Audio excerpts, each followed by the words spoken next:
নবী বলছে সুবহানাল্লাহ 100 বার পড়লে, কথাটা বোঝেন, 100 বার কেউ সুবহানাল্লাহ পড়লে 100 নবী বংশের গোলাম আজাদ করার সওয়াব। আলহামদুলিল্লাহ 100 বার পড়লে আল্লাহর নবী বলেন 100 ঘোড়া আল্লাহর রাস্তায় যুদ্ধের জন্য দান করার সওয়াব। 100 বার আল্লাহু আকবার পড়লে আল্লাহর নবী বলেন 100 উট হজ্জের মধ্যে আল্লাহর রাস্তায় কোরবানি করার সওয়াব। কয়টার সওয়াব কইলাম? সুবহানাল্লাহ, আলহামদুলিল্লাহ, আল্লাহু আকবার। এরপরে নবী বলেন 100 বার যে পড়বে লা ইলাহা ইল্লাল্লাহ, বলেন, আবার বলেন, লা ইলাহা ইল্লাল্লাহ, লা ইলাহা ইল্লাল্লাহ, লা ইলাহা ইল্লাল্লাহ। তাসবিহ পড়তে যেন তাড়াহুড়া না হয়, ঠিক আছে না? ইনশাআল্লাহ সুন্নত, সুন্নত হইলেও ধীরে ধীরে পড়া, এক এক নিঃশ্বাসে এক একবার পড়া। সুবহানাল্লাহ, সুবহানাল্লাহ, সুবহানাল্লাহ, সুবহানাল্লাহ, সুবহানাল্লাহ, আলহামদুলিল্লাহ, আল্লাহু আকবার। আসেনি মানে না হলে না, দেখছি না থাকলে কি আমি শান্তির দেশে করি ইরিনি তসবি, আপনি কর এটা তসবি, হ্যাঁ কিতা কইছেন, এটি কিতা শয়তানি না বলি, মূলত এটা অবুঝ, ভুল পদ্ধতি। কি পদ্ধতি বলেন? ভুল কি না বলেন? তাসবিহ পড়বেন এক নিঃশ্বাসে একবার। কয় নিঃশ্বাসে কয়বার? সুবহানাল্লাহ, সুবহানাল্লাহ, সুবহানাল্লাহ, সুবহানাল্লাহ, আলহামদুলিল্লাহ, আলহামদুলিল্লাহ, আলহামদুলিল্লাহ, আল্লাহু আকবার, আল্লাহু আকবার, আল্লাহু আকবার, আল্লাহু আকবার। এভাবে আসরের পরে, ফজরের পরে, নামাজের পরে যে 100 দানার তসবিহ পড়েন 33, 33, 34 বার, এটা এইভাবে পড়ে। যদি বলেন হুজুর আপনার সময় কম, তাহলে আপনি পড়েন না, বাবুরা আপনি অনেকের বেশি কামিল হয়েছেন, কামিল করেন। কথা বুঝেন না? আপনার যখন সময় নাই আপনি পড়লেন, আপনি যখন মরতেন না তো আপনি বাতে খান।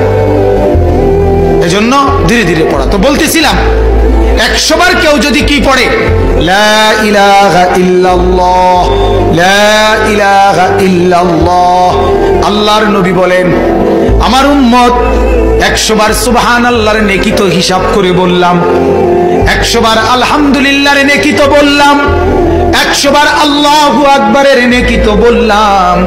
আল্লাহর নবী বলেন উম্মত আমার লা ইলাহা ইল্লাল্লাহ 100 বার পড়লে নেকি আমি কেমনে বুঝাই রে উম্মত? আমি তো বলতে পারছি না, আমি তো ওজন দেখাইতে পারছি না।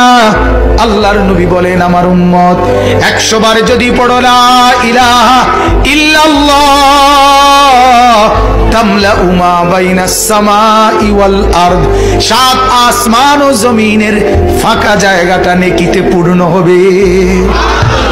এবার তুমি মাপ দাও, কথা বলেন, তুমি মাপ দাও। পৃথিবীর এই প্রান্ত থেকে ওই প্রান্ত তুমি দৈর্ঘ্য মাপো, তুমি প্রস্থ মাপো, এরপরে উচ্চতা মাপো, এরপরে ইট রাইখা চাও কদ্দুর হয়। কথা কয় না, ঠিক না? আল্লাহর নবী বলেন কেমনে বলতাম উম্মত, এটার সংখ্যা দিয়া বুঝাইলাম না।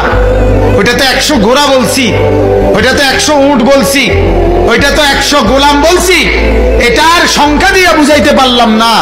এটা এই পরিমাণ নেকি যে আসমান ও জমিনের সব জায়গা নেকিতে পূর্ণ হবে।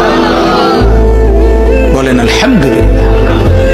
ইয়া আইয়ুহাল্লাযীনা আমানু, রব্বুল আলামিন বলেন সেই ঈমান, সেই কালেমা, সেই লা ইলাহা ইল্লাল্লাহ আমি গ্রহণ করেছি বান্দা, এজন্য তোমাকে ডাক দিলাম।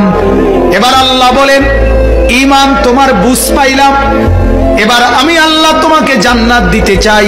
কি দিতে চাই? এবার আল্লাহ বলেন দ্বিতীয় একটা কাজ করো, ইত্তাকুল্লাহ। যদি জান্নাত পেতে চাও, কি পেতে চাও? আল্লাহ বলেন ঈমান নিলাম, এবার আমাকে তাকওয়া দাও। কি দাও? তাকওয়া। ইত্তাকুল্লাহ, আল্লাহকে ভয় করো, তাকওয়া অর্জন করো, তাকওয়া অর্জন করো। তাকওয়া কি জিনিস? তিনটা জিনিস। কয়টা জিনিস? এক নাম্বার, আন ইউতাআ ফালা ইউসা, আল্লাহ এবং তার রাসূলের নিষেধ মেনে নেওয়া, একটার নাফরমানিও না করা, এটা তাকওয়া। আদেশ নিষেধ মিললেন এককার, কথার আগের না, বুঝছেন? সেজদাও করে, বিড়িও খায়, ওটা নেককার না। কথা বলেন না? আদেশও মানতে হবে, নিষেধও ছাড়তে হবে, একই সাথে, সমানভাবে, সমানভাবে।